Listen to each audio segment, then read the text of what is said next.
This video is brought to you by Devout Decals, makers of reusable Catholic art for your home altar, your bedroom, and your home classroom.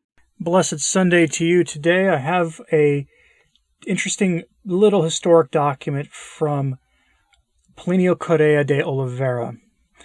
He was the founder of Tradition, Family, and Property, and which is one of the more important, historically speaking, organizations in the traditionalist movement for preserving sacred tradition in the aftermath of the craziness of Vatican II. Here he's talking about the importance of tradition today. He wrote this in the 1960s at a time during great social upheaval. Much of what he says here will be extremely familiar sounding to you, given everything. It will hit very close to home, given everything we've seen going on in the past decade at least, how things seem to be speeding up and speeding up and speeding up.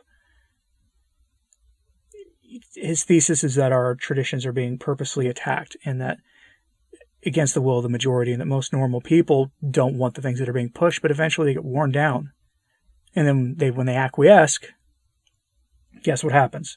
The people doing the pushing find some new heresy or something to push on the majority. And then we begin it again. Think about everything that's changed since the 1960s in the public world, and you'll see what he's talking about. And it'll really make you think, how far back does this go? Let me know what you think of this in the comments after this is done. God bless.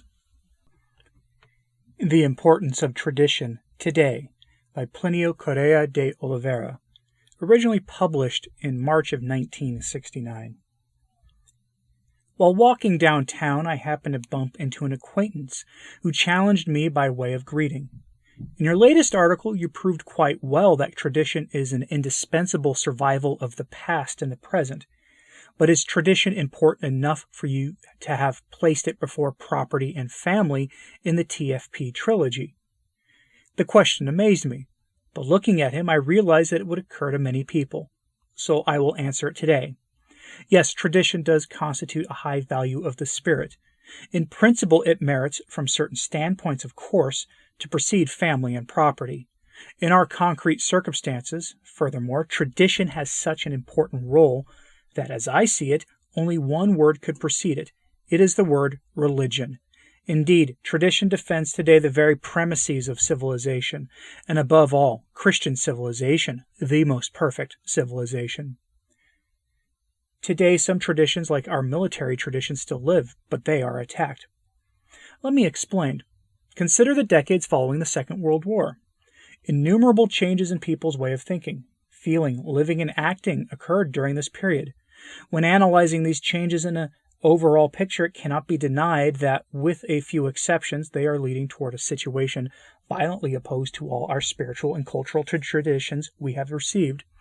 These traditions are still alive, but they are constantly being attacked by radical modifications. Obviously, they will finally perish if no one stands up for them. But the end of these traditions would amount, as I see it, to the greatest catastrophe in history. Here are a few examples showing how sophistic distortions of some very precious concepts are corroding some of our best traditions. Goodness. According to modern sophisms, a good person never makes others suffer. Now, since effort causes suffering, only he who does not ask others for effort is good. Christian civilization modeled the peoples of the West in accordance with the principle that effort is the essential condition for the dignity, decorum, and good order and productivity of life. If good is to abolish effort in all fields, doesn't this implicitly deprive life of the values which make it worth living? Doesn't this deformed goodness become the worst malefaction? Love of children. According to this saccharine and flabby goodness, love of children amounts to sparing them every effort. People try to achieve this by thousands of techniques of instructing and forming children to lead lives without any sacrifice. Obstinate attachment to this idea has gone as far as condemning punishment in school because they make the guilty suffer, and eliminating awards because they may cause complexes in the lazy. According to Christian tradition and plain common sense, one of the essential goals of education is to form people for the struggle of life by making them acquire habits of effort and sacrifice. What is this quote-unquote love of children but a cruel miseducation? Simplicity and unpretentiousness. One who prefers things that require neither much taste nor much effort is supposedly simple. Someone who feels good being vulgar is supposedly unpretentious. Simplicity and unpretentiousness progressively invade the manners of youths and adults. The rules of urbanity and good manners, the way of organizing one home, receiving people, dressing, speaking, are becoming increasingly simple and unpretentious. Decorum, brilliance, quality, class, and prestige are values of the spiritless and less accepted. However, since these values contain much of what is most precious in our legacy from tradition, life is becoming dingy. Noble impulses are withering. Horizons are shrinking and vulgarity is invading everything. The most refined selfishness is triumphing on the pretext of simplicity and unpretentiousness. Yes, refined selfishness, the only refinement left to us. Spontaneity, naturalness, sincerity. These attitudes supposedly lead one to avoid yet another form of effort, thinking, willing, and restraining oneself. They would lead one to give free rein to sensation, fantasy, extravagance, in a word, everything. Thus, the excitement of television is stamping out books with their invitation to reflection. Ideas are becoming poorer, and people's vocabulary suffers with them. In some circles, conversation is reduced to telling a few elementary facts with a few basic words. Entertainment is senseless jumping and yelling. There's laughter, much laughter, but without much reason to laugh. Any restraint in the fleshly matters is obviously rejected even more than any other restraint. Some people's morality of the flesh amounts to legitimizing all kinds of disorders in order to avoid complexes. For them, modesty is the great enemy of morality. Libertinism is the way to normality. Open-mindedness. An open-minded person must accept everything. Bishops or governors, teachers or parents who do not endorse all the above absurdities are narrow-minded despots who want to maintain the yoke of taboos that have become untenable. Someone may say, aren't you talking about the behavior of a few oddballs?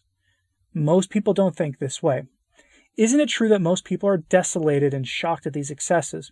I agree they may be desolate and shocked. However, I hasten to add they are also crushed and submissive. All the advances of these attitudes over the past decade follow the same pattern. A minority comes with a crazy folly. B, the majority shudders and protests. C, the minority persists. D, the majority gradually becomes accustomed, adapts itself, and submits. E, meanwhile, the minority prepares a new scandal. F, and this scandal will be equally successful. Thus, the majority gradually enters this new world fascinated, fortified, hypnotized like a bird in the maw of a snake. So much reduction of refinement will make it all disappear. So much shortening of clothing will make it vanish. So much silence about the fundamental values of culture and of the spirit will lead them to desert the earth. So much fostering and unleashing of disorders will lead them to invade and submerge everything. Is there any other way to prevent this than by fighting for our tradition, the bearer of all authentically Christian or even simply human values that this hurricane is destroying? Like I said at the start, that sounds pretty familiar, doesn't it? You could describe the upendedness our civilization has experienced in the last decade. But really, those problems go back far beyond that, far before that. He was writing in the 60s, a period of upheaval. And I suspect future generations will look at the 20-teens and the 2020s as a similar period of upheaval, as sort of I'm hoping, the bookend of things that began to really take off in the 60s. That it all ended and started to contract and find some semblance of sanity starting in this decade. But it should sound familiar. It was within a day or so of that court case that decreed that the James Martin parody of the nuptial sacrament couldn't be restricted. Once that decree came down, it was within a day or so that now we see this sort of questioning of basic, scientific reality going on all around us. And it was remarkable how quickly that happened. He describes it here, and he wrote this in 1969. Then again, what had he started seeing just a few years earlier? The 60s weren't when it started. That stuff started in the 30s with the Lambeth Conference, and in the 20s before that, in the aftermath of the Great War. Something worth thinking about, I think, because you could probably go back at least to the French Revolution, if not further. Let me know what you thought of this in the comments, please. Like and subscribe if you haven't. It really does help. As does sharing this on social media, that helps a lot as well. As always, pray for the church. I'm Anthony Stine. Ave Maria.